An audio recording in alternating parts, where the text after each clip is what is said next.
আসসালামু আলাইকুম প্রিয় শিক্ষার্থীবৃন্দ, আশা করি সবাই অনেক ভালো আছেন এবং সুস্থ আছেন।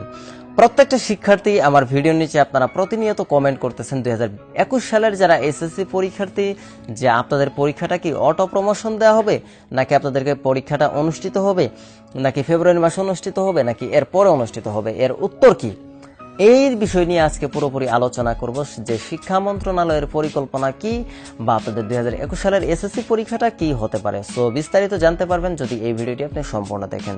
আর আপনি যদি আমার চ্যানেলে নতুন দর্শক হয়ে থাকেন, অবশ্যই hit the subscribe button, press the bell icon. এখন যে বিষয়টি হচ্ছে যে প্রত্যেকটা শিক্ষার্থীর মনে প্রশ্ন যে এইচএসসি পরীক্ষা 2020 সালে অটো পাস দিয়ে দিয়েছে, তাহলে কি 21 সালের এসএসসি পরীক্ষার্থীদের কি অটো পাস দেওয়া হবে?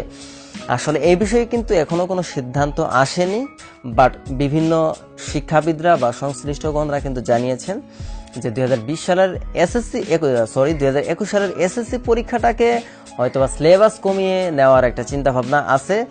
আর আরেকটা বিষয় হচ্ছে যে 2021 সালের এসএসসি পরীক্ষাটা আমরা যেরকম টাইম মেনটেন করে দেখি যে ফেব্রুয়ারি মাসে অনুষ্ঠিত হয়, বাট এবার এটা আপনারা বুঝতেই পারতেছেন যে 2021 সালের এসএসসি পরীক্ষাটা কিন্তু ফেব্রুয়ারি মাসে অনুষ্ঠিত টোটালি হচ্ছে না। আপনি ধরে নিতে পারেন হচ্ছে না টোটালি, মানে ফেব্রুয়ারি মাসে পরীক্ষা 100% পিছিয়ে যাবে, এটার কোনো বিকল্প নেই। সো আরেকটি বিষয় হচ্ছে যে একটা নিউজ আমি কিন্তু কিছুক্ষণ আগে মনে হয় পাবলিশ করেছিলাম, সেটা হচ্ছে যে শিক্ষা প্রতিষ্ঠান খোলার ব্যাপারে কিন্তু 2020 সালে খোলার কোনো পরিকল্পনাই নেই।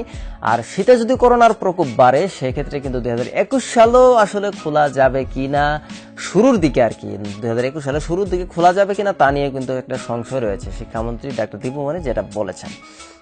দেখুন 2021 সালের এসএসসি পরীক্ষার্থীদের কি করা হবে, এখন এটা নিয়ে পরিকল্পনা চলতেছে যে আপনাদের 21 সালের পরীক্ষার্থীদেরকে কি করা হবে। বাট আপনারা যারা 2020 সালের বা 2021 সালের যারা এসএসসি পরীক্ষার্থী রয়েছেন তারা অবশ্যই পরীক্ষা দেওয়ার জন্য প্রিপারেশন নেন।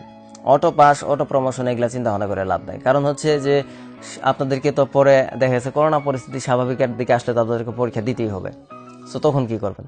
অবশ্যই আমি বলবো আমার দিক থেকে 100% যেটা, সেটা হচ্ছে আপনারা অবশ্যই এসএসসি পরীক্ষার জন্য প্রিপারেশন নেন। তারপর দেখেন কি পরিস্থিতি দ্বারা আপনাদের পরীক্ষাটা হবে কি হবে না, অটো প্রমোশন দিবে কি দিবে না, এটা পুরোপুরি নির্ভর করবে করোনা পরিস্থিতির উপর। এটা আপনাদেরকে অবশ্যই মাথায় রাখতে হবে। সো আশা করি আপনাদের যে সমস্ত প্রশ্ন ছিল এগুলোর উত্তর পেয়ে গেছেন। আর শিক্ষা মন্ত্রণালয় থেকে যদি কোনো সিদ্ধান্ত আসে অবশ্যই আপনাদেরকে আমি ভিডিওর মাধ্যমে জানিয়ে দেবো। তো আজকের মতো এই পর্যন্তই। আল্লাহ হাফেজ, আসসালামু আলাইকুম।